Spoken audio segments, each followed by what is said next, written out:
Hi అండి, నమస్తే. Savitri cooks స్వాగతం. నేను ఈరోజు మీకు చూపిస్తున్న వంట ఘాటుగా ఉండే మిరియాల చారు. వర్షాకాలం వచ్చేసింది, వర్షాలు పడుతున్నాయి, వాతావరణం చేంజ్ అయిపోయింది. ఈ టైంలో మనకు ఒక్కొక్కసారి జలుబు, గొంతు నొప్పి లాంటివి వస్తాయి. ఇలాంటి టైంలో ఈ చారు పెట్టుకొని తాగామంటే గొంతు నొప్పి ఒక్క దెబ్బకే ఎగిరిపోతుంది. నేను ఎలా చేస్తానో చేసి చూపిస్తాను, మీరు కూడా చూసి తప్పకుండా ట్రై చేయండి.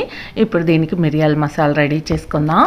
ఇక్కడ నేను 1 టేబుల్ స్పూన్ వరకు మిరియాలు తీసుకున్నాను. అలాగే 1 టేబుల్ స్పూన్ జీలకర్ర తీసుకోవాలి, 2 రెమ్మల కరివేపాకు, ఒక చిన్నది చాలా చిన్న చొంటి ముక్క తీసుకోండి, ఒక 10 వరకు వెల్లుల్లి గర్భాలు కూడా తీసుకోండి. పై పొట్టు తీస్తే సరిపోతుంది, మరీ పూర్తిగా వలవాల్సిన అవసరం లేదు.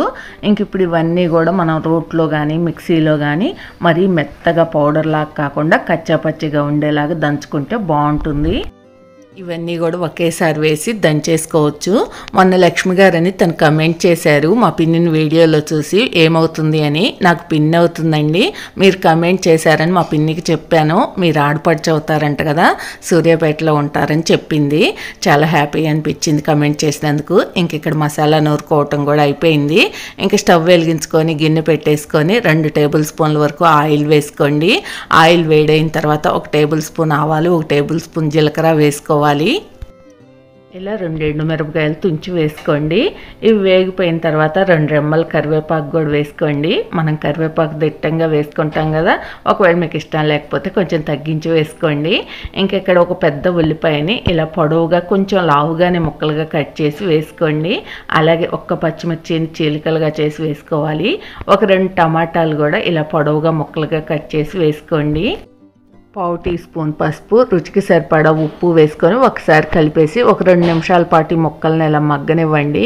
మనం ఇందులో మిరియాలు వేసుకున్నాం కాబట్టి పచ్చిమిర్చి లాంటివి మనకు ప్రతిరోజు వంటలో ఒక భాగంగా అలవాటు అయిపోయి వేసుకోవటమే కానీ వేసుకోకపోయినా పర్వాలేదు, మిరియాలు ఘాటే సరిపోతుంది మనకి. ఇంక ఇక్కడ మనకి చూడండి ముక్కలన్నీ కూడా చక్కగా మగ్గిపోయాయి. మనం ఏ పులుసులు పెట్టుకున్నా చారులు పెట్టుకున్నా ఇలా ముందు ముక్కలు మగ్గితే ఆ చారు రుచిగా ఉంటుంది. ఇంక మళ్ళీ ఒకసారి అంతా కలిపేసి ఇక్కడ ఒక చిన్న నిమ్మకాయ సైజు అంత చింతపండుని ఒక అర్ధగంటగానే ముందు కడిగి నానబెట్టేసి ఉంచుకోండి. లేదంటే 1 టేబుల్ స్పూన్ చింతపండు పేస్ట్ ఉన్నా కూడా అలాగైనా కలుపుకోండి. ఇందులో 1 లీటర్ వరకు వాటర్ వేసుకోవాలి. మనము చింతపండులో కావాల్సినంత వరకు వాటర్ వేసుకొని రసం పిండేసి మిగతావి వాటర్ వేసేసుకోండి. సరిపడా వాటర్ వేసుకున్న తర్వాత ఒకసారి బాగా కలిపేసుకొని ఇంక మనం దంచుకున్న మిరియాల మసాలా కూడా వేసుకోవాలి. ఇందులో మనం ఎర్రకారం వాడము, మిరియాల ఘాటే సరిపోతుంది. ఒకసారి రుచి చూసుకోండి. ఇది వేసుకున్న తర్వాత అంతా కలిపేసి ఒకవేళ మీకు కొంచెం ఘాటుగా అనిపిస్తే ఇంకొంచెం వాటర్ వేసుకోండి, ఉప్పు వేసుకోండి, అప్పుడు కరెక్ట్గా సరిపోతుంది. ఒకవేళ తక్కువైతే కనుక కొంచెం కారం కానీ 1 పచ్చిమిర్చి కానీ కట్ చేసి వేసుకోండి.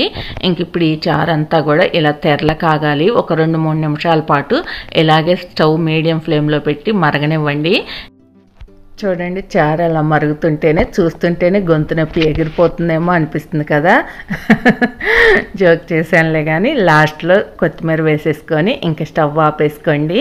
ఇంకా లాస్ట్లో మనకు మరింత కమ్మగా ఉండటం కోసం 1 టేబుల్ స్పూన్ నెయ్యి వేడి చేసి నెయ్యి వేసేసుకోండి. చాలా బాగుంటుంది, ఉంటే వేసుకోండి, లేకపోతే వదిలేసేయండి, మీ ఇష్టం అది.